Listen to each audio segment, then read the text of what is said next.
Düzülüyor. Siz bizim geleceğimiz. Demek, siz Karadağ Ayak futbol komandası. Boyu seyretmen, duhu seyredin. Bolya mı?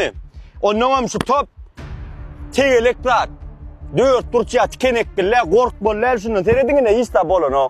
Barmalı, öne topulmalı. Siz kovuz saatler, uy. Hava saatler, futbollu kovuz saat olup yetişmeli. Hazırım, seyredin. Hazır 2 tane irvet oyuncu gelir. Şol 2 tane oyuncuyu utacağız mı? Ha gel yerler.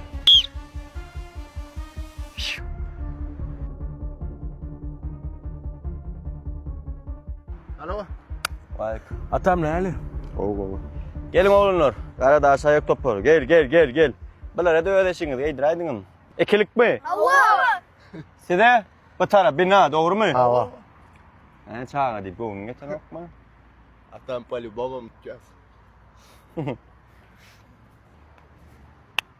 İkilik. Bunlardan çağırlardan. Hadi bu arada. Davay başlayın onu.